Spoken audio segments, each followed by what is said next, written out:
after a 33-year leave of absence from his alma mater, I am pleased to present to you Dr. William Gates.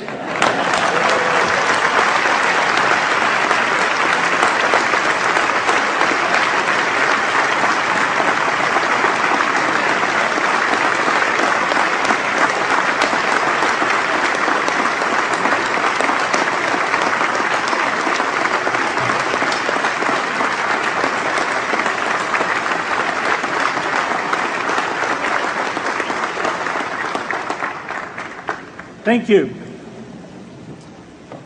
President Bach, former President Rudenstein, incoming President Faust, members of the Harvard Corporation and the Board of Overseers, members of the faculty, parents, and especially the graduates. I've been waiting more than 30 years to say this. Dad, I always told you I'd come back and get my degree.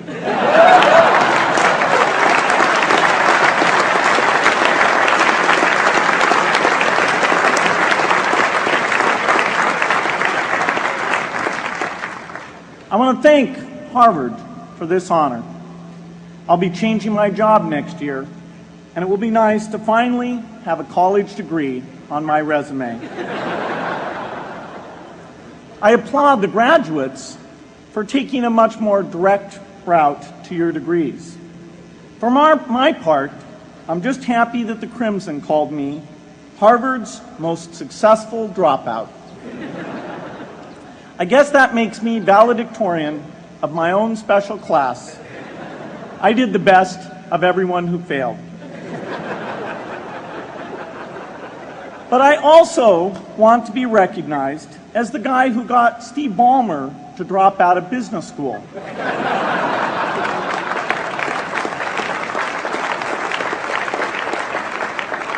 I'm a bad influence. That's why I was invited to speak at your graduation. If I'd spoken at your orientation, fewer of you might be here today.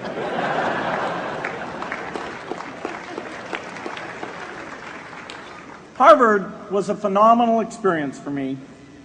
Academic life was fascinating. I used to sit in on lots of classes that I hadn't even signed up for. And dorm life was terrific. I lived up at Radcliffe in Currier House. There were always a lot of people in my dorm room late at night discussing things because everyone knew that I didn't worry about getting up in the morning. That's how I came to be the leader of the antisocial group. We clung to each other as a way of validating our rejection of all those social people. Radcliffe was a great place to live. There were more women up there, and most of the guys were math science types. The combination offered me the best odds, if you know what I mean. That's where I learned the sad lesson that improving your odds doesn't guarantee success. One of my biggest memories of Harvard came in January 1975 when I made a call from Currier House to a company in Albuquerque, New Mexico that had begun making the world's first personal computer.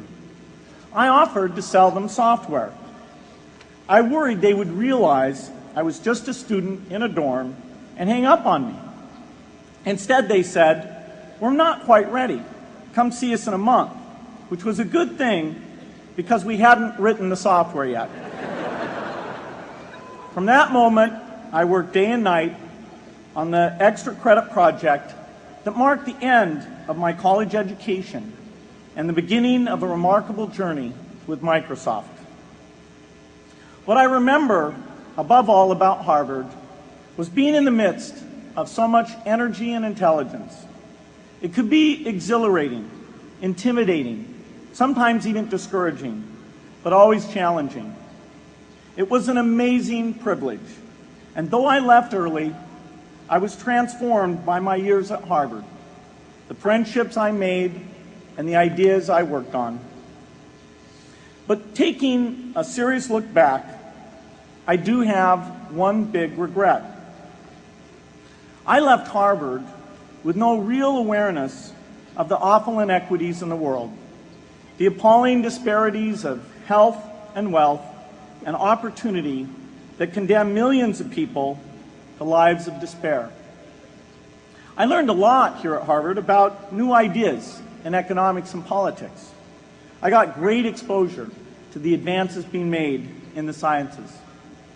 But humanity's greatest advances are not in its discoveries, but in how those discoveries are applied to reduce inequity.